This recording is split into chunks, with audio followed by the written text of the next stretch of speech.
Assalamualaikum warahmatullahi wabarakatuh.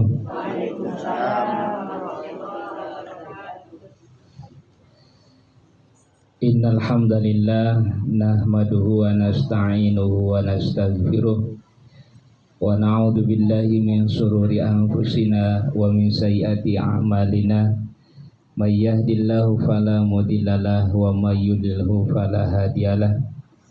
Asyhadu an la ilaha illallah wahdahu la syarikalah wa asyhadu anna sayyidina Muhammadan abduhu wa rasuluhu la nabiyya ba'dah. Allahumma salli wa sallim wa barik ala sayyidina Muhammad wa ala ali sayyidina Muhammad. Tuan rumah yang saya hormati, orang tua saya Bapak Haji Tengku Aman, yang saya hormati ibu-ibu hajah, yang saya hormati yang tidak bisa saya sebutkan satu persatu. Insyaallah mudah-mudahan semuanya dimuliakan oleh Allah Subhanahu wa taala. Amin ya Allah ya rabbal alamin.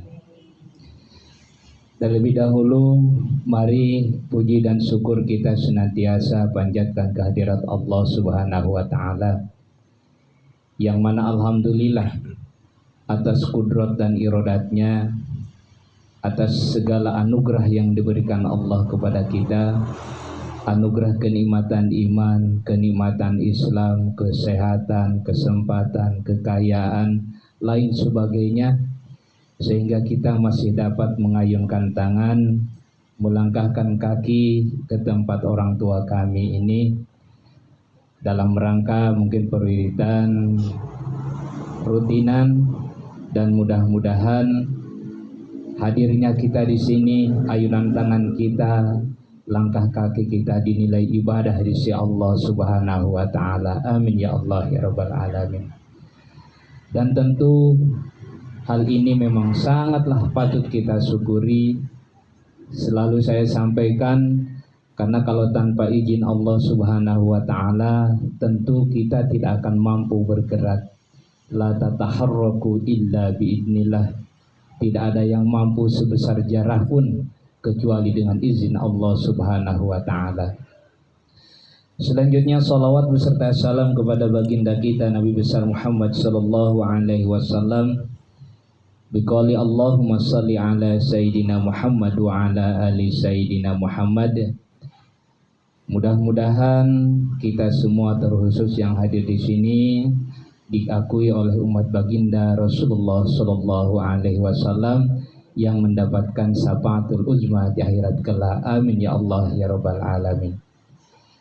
Bapak-bapak, ibu-ibu yang dirahmati Allah Subhanahu wa taala, saya agak kaget tadi lagi menukang saya itu.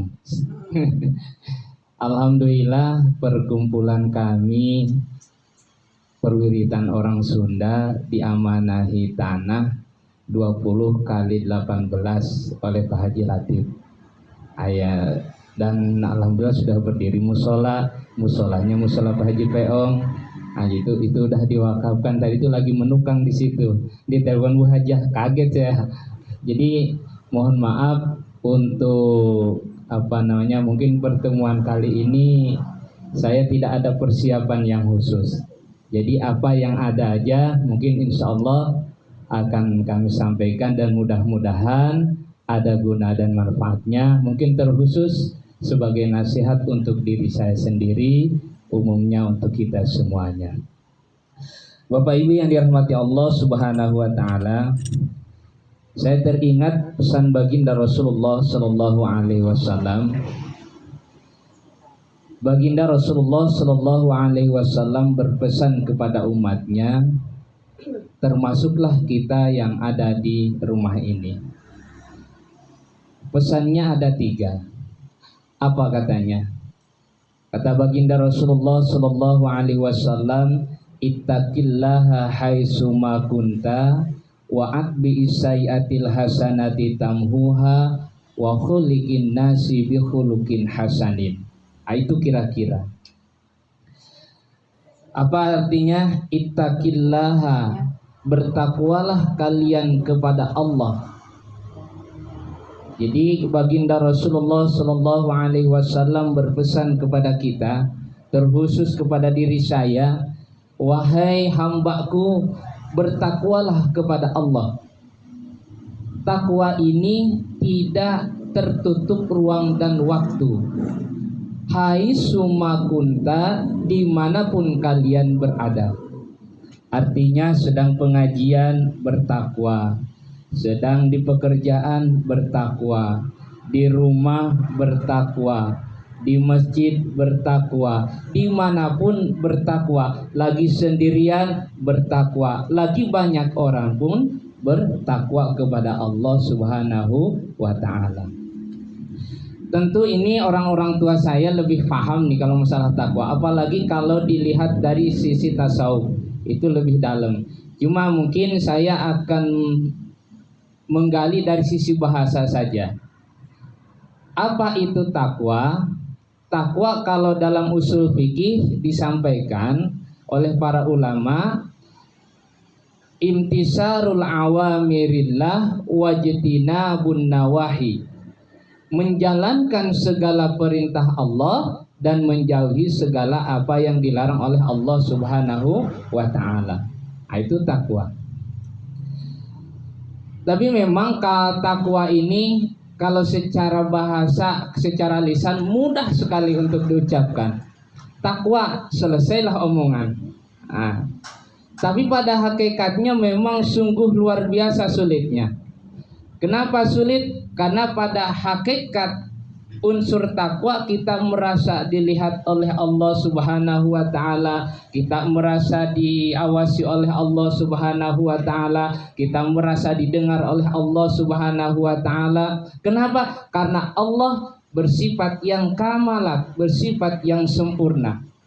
Allah bersifat alimun, maha mengetahui, basirun, maha melihat, khabirun, maha mengetahui yang sangat rahasia. Artinya jangankan yang nampak oleh mata kita, artinya nampak orang mencuri, nampak sama kita, jangankan hal yang seperti itu, yang tidak nampak artinya di dalam hati kita Allah maha mengetahui. Umpama ibu-ibu haja sekarang ada yang lagi sedang menggerutu di dalam hatinya, Allah maha mengetahui. Atau pada kesempatan kali ini ibu-ibu haja semua lagi senang hatinya, Allah maha mengetahui. Maka sulit ketika kita dipraktekkan, karena itu memang sangat luar biasa susahnya. Maka kalau kita sudah merasa dilihat oleh Allah Subhanahu wa ta'ala, merasa diawasi oleh Allah Subhanahu wa ta'ala, merasa didengar oleh Allah Subhanahu wa ta'ala, insya Allah kelakuan kita akan lurus sejalan dengan perintah Allah Subhanahu wa ta'ala.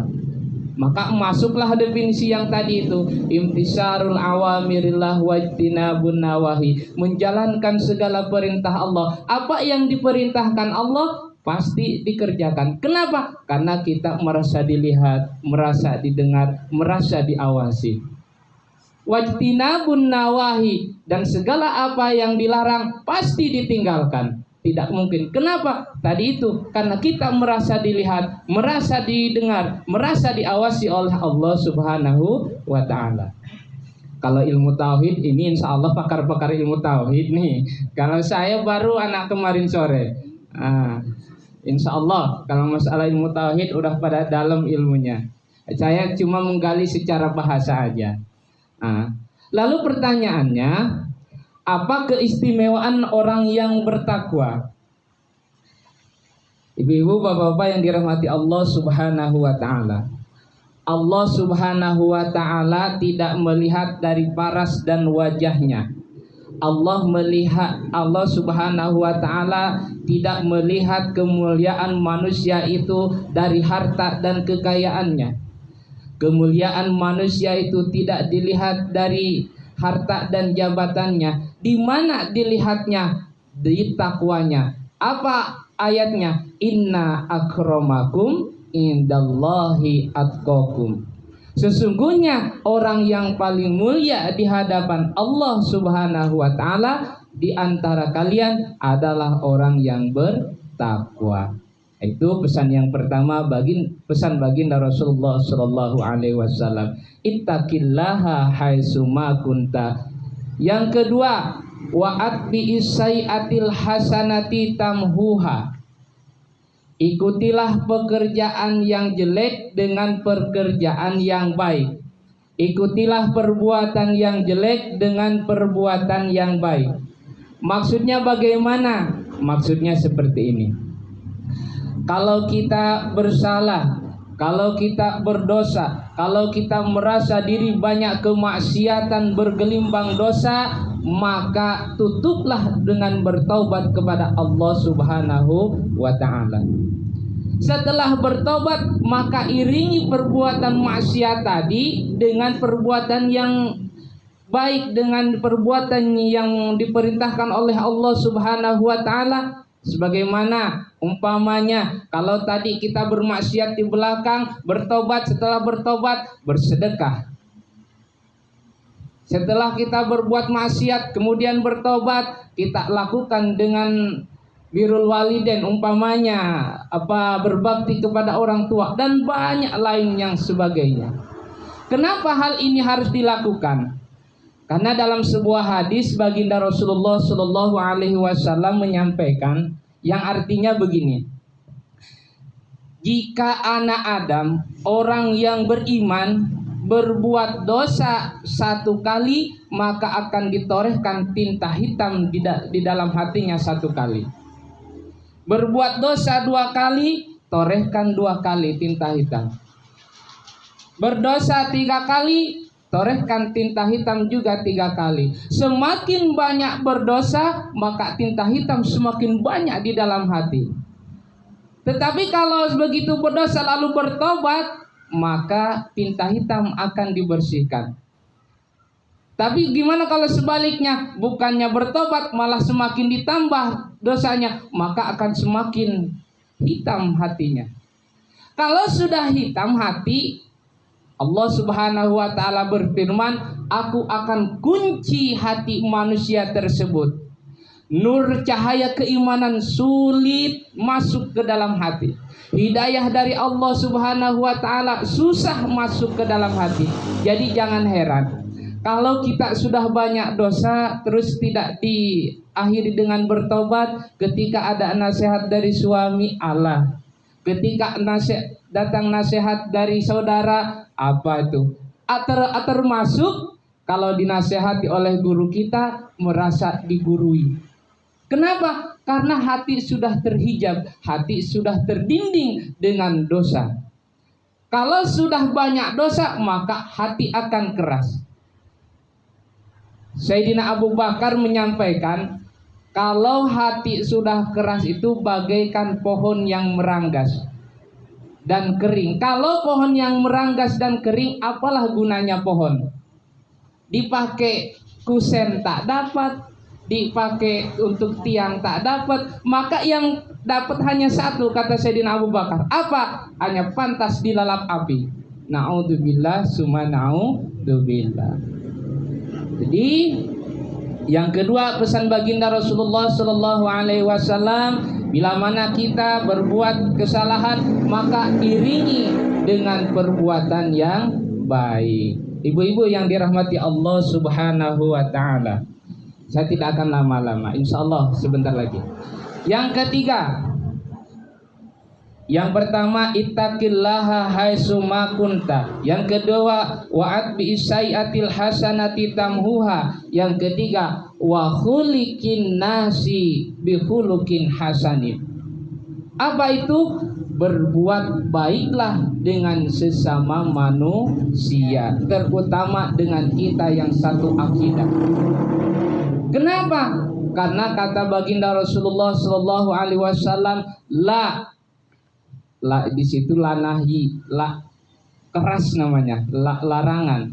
La tidak, la yu'minu ahadukum, tidak dikatakan orang yang beriman di antara kalian, hatta yuhibbu li ahhi, sehingga kalian mencintai saudaranya, ma yuhibbu li nafsihi, seperti kalian mencintai diri sendiri.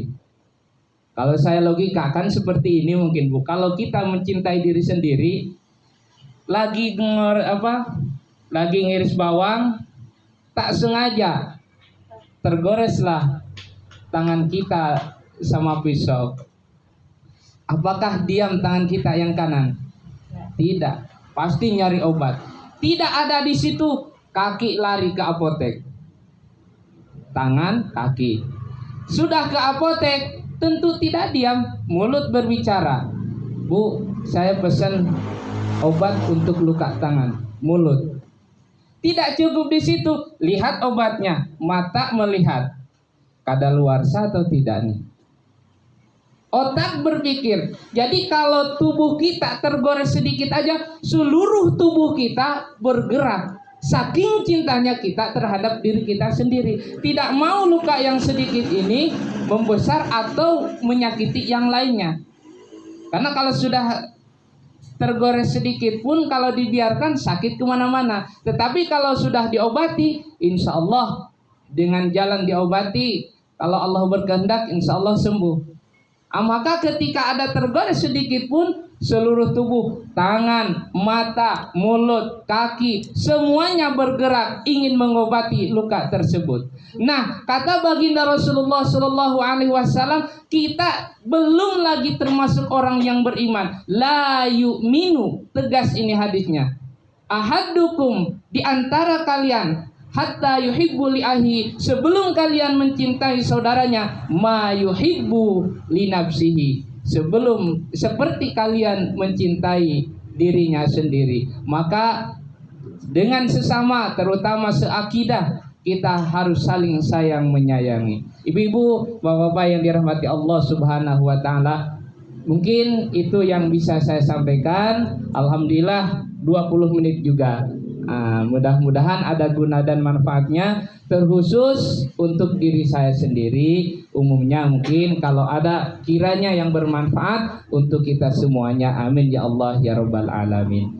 Selanjutnya sesuai permintaan tadi orang tua kita, dilanjut dengan doa. Insyaallah kita memohon kepada Allah Subhanahu wa taala, bermunajat kepada Allah Subhanahu wa